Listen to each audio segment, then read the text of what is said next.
नमस्कार. मी 100% गॅरंटी देऊन सांगते की जे काही आपण आज झाडाला वस्तू टाकणार आहोत त्याच्याने तुमच्या गुलाबाला देखील अशाच पद्धतीने भरपूर फुले येतील.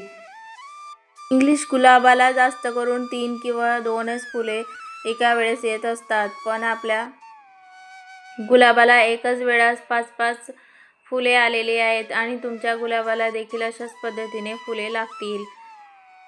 आजपर्यंत तुम्ही ज्या वस्तू कचरा समजून फेकून देत होता त्याच वस्तूच्या वापरामुळे तुमच्या गुलाबाला भरपूर फुले येतील आणि तुमच्या गुलाबाच्या कुंडीतील माती देखील सुपीक होईल. 20 दिवसा अगोदर जे काही मी या कुंडीमध्ये वस्तू टाकल्या होत्या त्यामुळे आपल्या कुंडीतील माती ही सुपीक झाली आहे आणि गांडूळ देखील तयार झाले आहेत. गांडूळचा फायदा म्हणजेच की या गांडूळच्या विष्ठेपासून वर्मी कंपोस्ट खत तयार होते.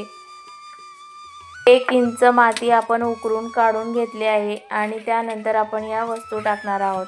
या वस्तू म्हणजेच की आपण जे काही भाज्या करतो त्यांच्या ज्या साली निघतात त्याचाच वापर आपण या गुलाबाच्या झाडाला खत म्हणून वापरणार आहोत.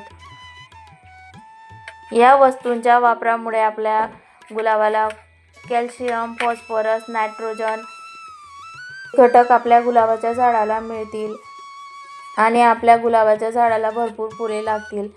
याच्यामध्ये तुम्ही सर्व प्रकारच्या भाज्यांचे छिलके वापरू शकतात. तर मी काकडी, बीट आणि दुधी भोपळ्याचे छिलके वापरले आहेत. फक्त आपल्याला झाडाच्या थोड्या अंतरावर छिलके टाकून घ्यायचे आहेत आणि तुमच्या कुंडीच्या साईजनुसार तुम्ही जास्त कमी छिलके सुद्धा वापरू शकतात. त्यानंतर आपले छिलके टाकून झाल्यानंतर त्याच्यावर आपण जी काही माती उकरून काढलेली होती तिचीच आपण लेयर टाकून घेणार आहोत. दुसरी गोष्ट, आपण खत म्हणून देवघरात जी काही फुले वाहतो ती वापरणार आहोत. ज्या पद्धतीने आपण छिलके टाकून घेतली त्याच पद्धतीने फुले देखील आपण कुंडीमध्ये सर्वकडे पसरून टाकून घेणार आहोत. झाडाचं थोडं अंतर सोडूनच या वस्तू आपल्याला कुंडीमध्ये टाकून घ्यायच्या आहेत. फुले टाकून झाल्यानंतर माती देखील आपण त्याच्यावर टाकून घेऊया. सर्वात महत्त्वाची गोष्ट, गुलाबाच्या झाडाला जी काही नवीन फांद्या फुटतात त्यांनाच गुलाबाचे फुले लागत असतात. त्यामुळे आपल्याला झाडाला वेळोवेळी छाटणी करून घ्यायची आहे. जी काही आपल्या गुलाबाच्या झाडाची करपलेली, खराब झालेली पाने आहेत ती देखील तोडून घ्यायची आहेत आणि काही काळ्या झालेल्या ज्या काही फांद्या असतात त्यांना देखील आपल्याला कट करून घ्यायचे आहेत.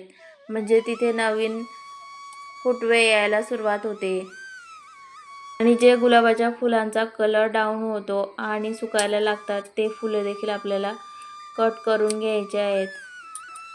फंगीसाईड पावडर, ती नसेल तर हळद आणि कोरफड लावून घ्यायचे आहे, म्हणजे की कट केल्या जागेवर कुठलीही फंगस लागणार नाही. बहुधा असे होते की आपण कट करून ह्या फांद्या तशाच सोडतो आणि त्या फांद्यानंतर काड्या पडून जातात. खताच्या रूपात या वस्तू वापरल्यानंतर आपल्याला साधे पाणी न देता याच्यात थोडासा अर्धा चमचा गूळ टाकून हे पाणी देऊन घ्यायचे. या गुळाच्या पाण्यामुळे आपल्या मायक्रोन्यूट्रियनची संख्या मातीमध्ये वाढत असते. जे काय आपण फळाच्या साली आणि फुले टाकली आहेत ती लवकर डिकंपोज होतात आणि आपल्या झाडाला लवकरात लवकर खते मिळतात. तुम्ही सुद्धा या वस्तू गुलाबाच्या झाडाला याच पद्धतीने टाकून पहा. तुमच्या गुलाबाला देखील भरपूर फुले येतील.